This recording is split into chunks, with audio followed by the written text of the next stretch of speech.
High, আমি শ্রেয়া।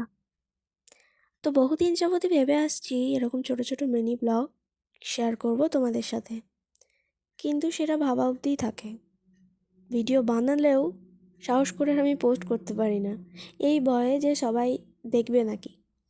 তো তোমাদের যদি ভালো লাগে তোমরা কমেন্টের মাধ্যমে জানিও, তাহলে আমি এরকম ছোট ছোট মিনি ব্লগ তোমাদের সাথে আরও শেয়ার করব।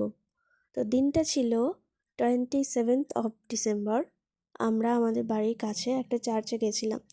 তো যাওয়ার রাস্তাটা আশা করি দেখতেই পেলে কীরকম অন্ধকারাচ্ছন্ন পুরো ফাঁকা একটা মাঠের মধ্যে দিয়ে যেতে হয়। বলতে বলতে পৌঁছেও গেছি আমরা চার্চে। তো চার্চের এন্ট্রেন্সটা ছিল এরকম সুন্দর করে সাজানো অনেক লাইট দিয়ে। তারপর আমরা চার্চের ভেতরে প্রবেশ করি এবং ভেতরটা ছিল কিছুটা এরকম। এই যা, আসল কথাটাই তো বলা হলো না, এটা কোন চার্চে এলাম আমরা। এটা চাঁদরা চার্চ, আমাদের বাড়ির কাছাকাছি। ও, তোমাদের বলা হয়নি, আমাদের সাথে সেদিনকে জয়েন করেছিল আমার ভাই। ওখান থেকে বেরিয়ে আমরা কিছুক্ষণ ফটো তুলে চলে আসি 5টাতে। এখানে কিছুটা এভাবে সাজানো ছিল।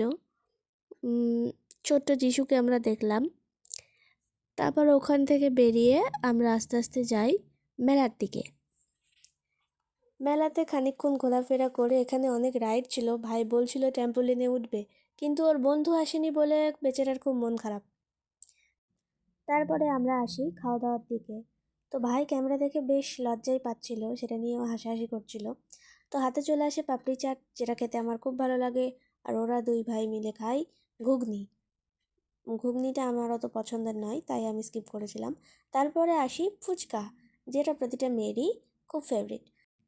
তারপর দুই বাড়ির জন্য জিলেপি নিয়ে আমরা গুটি গুটি পায়ে রওনা হই বাড়ির দিকে। বাড়ি ফেরার সময় আবার সেই ফাঁকা মাঠ পেরিয়ে আমাদের বাড়ি আসতে হয়। সেই ফাঁকা মাঠ নিয়ে ভাই নানান রকম ভয় আমাদেরকে দেখাতে থাকে।